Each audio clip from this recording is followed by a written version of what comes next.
Towards a New Socialism. Section. Less developed countries. In a system of international trade, a less developed country can catch up with more developed ones only if it A. has a higher level of internally generated capital accumulation, or B. finances its capital accumulation by borrowing from the more advanced countries. If the country cannot obtain inward investment, its development is likely to be slower. But if it borrows, it is likely to find itself heavily in debt, with a large part of its labor going into the pockets of foreign capitalists.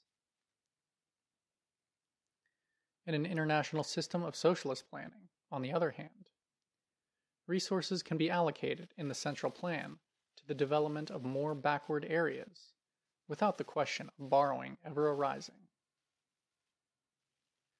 Suppose the metallurgical industry of Siberia is developed using equipment produced in Russia.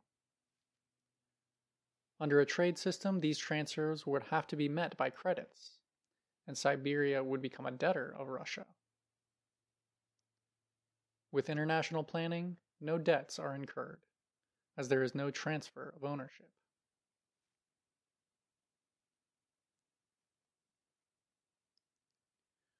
From the observation that a national or regional differences in degree of economic development can in principle be eliminated more rapidly under socialism, without leaving a residue of debt, it does not, however, follow that this will actually happen. We must ask whether the more developed nations or regions will wish to help the less developed. This question bears some relation to the debate over the possibility of socialism in one country that took place in the Soviet Union in the 1920s. The position taken by Trotsky was that Russia was not capable, even along with the other nations of the USSR, of building socialism alone. The Soviet Union as a whole was simply too backward and isolated. Consequently, Trotsky and his supporters placed a high priority on encouraging revolutionary forces in Western Europe.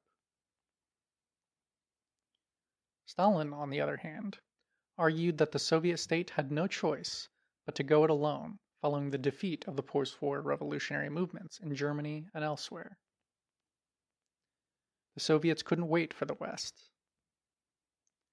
Further, one could not afford to sacrifice the interests of the world's only actual socialist state in favor of potential revolution elsewhere.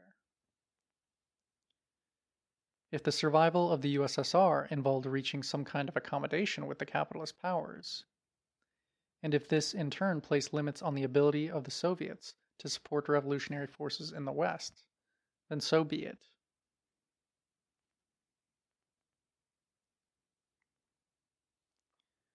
Clearly, each side of this argument had some force.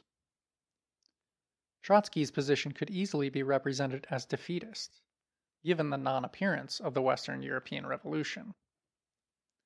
And Stalin's claims seem to be borne out by the construction of the Soviet planned economy in the 1930s. Yet, from the perspective of the 1990s, when the Soviet Union has collapsed in ruins, one may wonder whether the isolation and backwardness of the USSR, as diagnosed by Trotsky, contributed in an essential way to the ultimate weakness of Soviet socialism.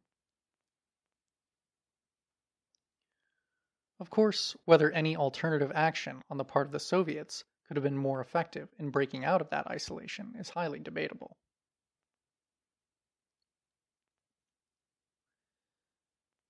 At any rate, the point that is particularly relevant to our discussion here is Trotsky's assumption that if the revolution had spread, the working classes of Western Europe would have willingly aided their Eastern comrades in the construction of a more advanced socialism. That is, Trotsky was appealing to the same sort of international solidarity and idealism that we have alluded to above. The question arises again: how realistic is this conception?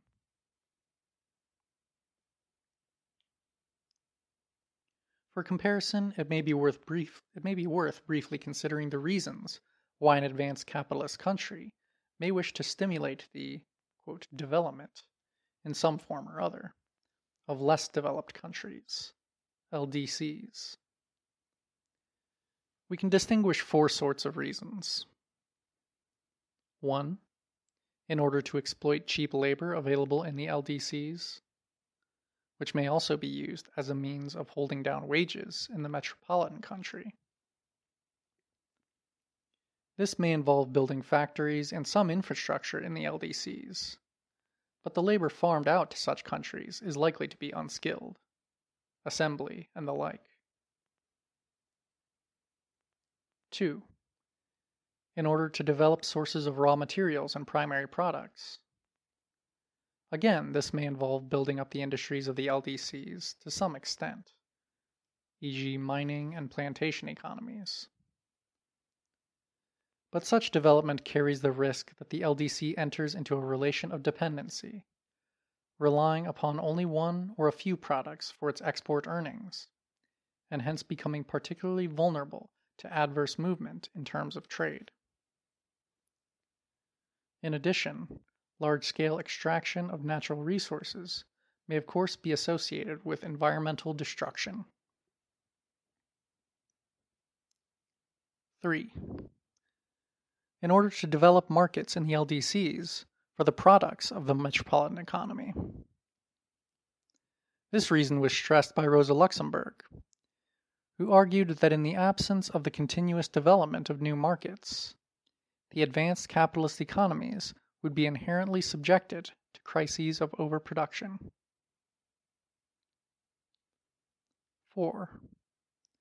Finally, we should recognize a motivation for, quote, developing the LDCs that goes beyond a direct economic self-interest, even in the case of capitalist economies. Ideology may play a role, either of the colonial variety, connected with the presumed superiority of the culture and social, political, economic system of the metropolitan power, which zealous colonial administrators wish to impart to the natives, or in a social democratic form which partakes to some degree of socialist internationalism. The practical impact of the latter is likely to remain marginal, however.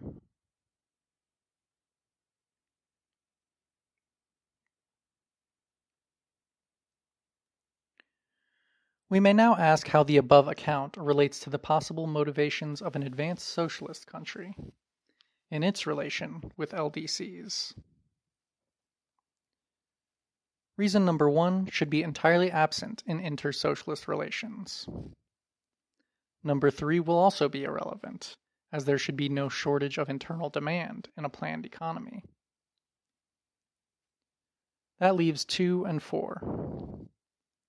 As regards point 2, a socialist economy will also have an interest in securing supplies of materials and primary products, and to the extent in developing the economies of LDCs as suppliers.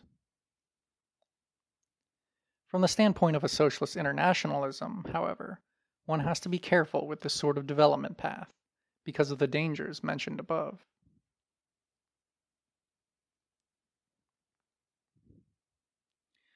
It used to be the proud boast of the Soviet state that the more advanced regions, such as European Russia, had contributed massively to the economic and cultural development of such areas as Central Asia, without the exploitative relationships inherent in capitalist development.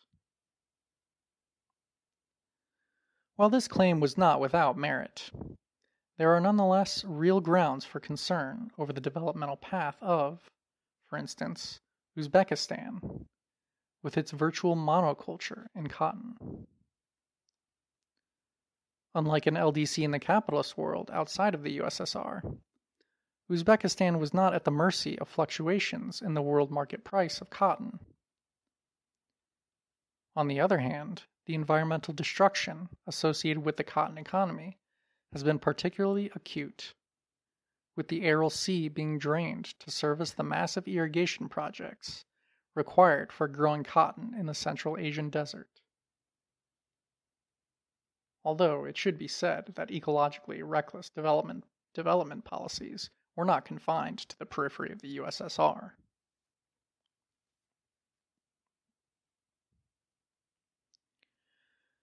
Finally, then, we come back to the fourth motivation mentioned above, the ideological.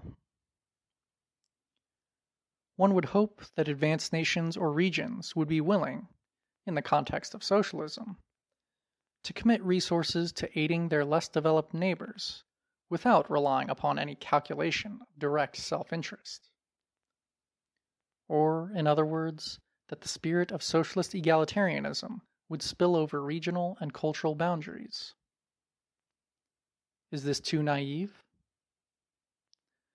Well, aside from the attempts at leveling up the relatively backward regions of the USSR, we can also cite as a precedent the case of regional policy within capitalist nation-states under social democratic governments.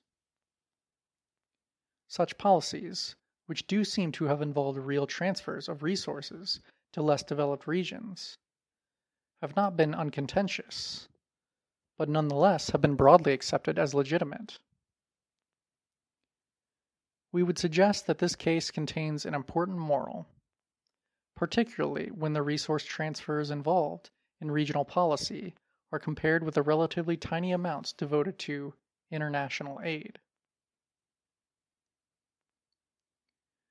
That is, achieving popular legitimacy for an extended egalitarianism across regions seems to be a more feasible undertaking when the regions involved are part of a unitary state, rather than separate nation-states. People seem more inclined to accept the project of leveling up as fair and reasonable when the leveling is to occur within, quote, their country, even when their country is as large and as diverse as the USSR.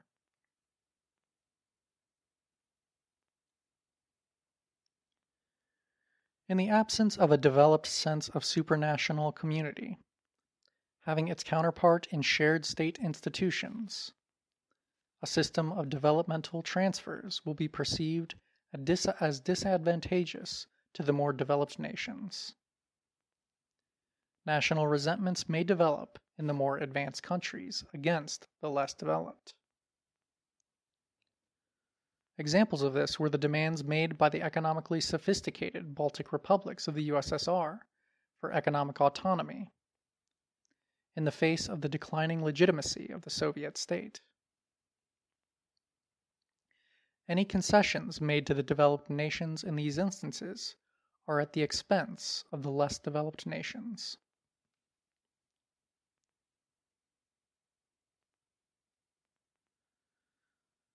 In contrast to the situation of the nations within the USSR, the socialist states that were created in the post-war period, China, Cuba, the GDR, etc., lacked unified international plans.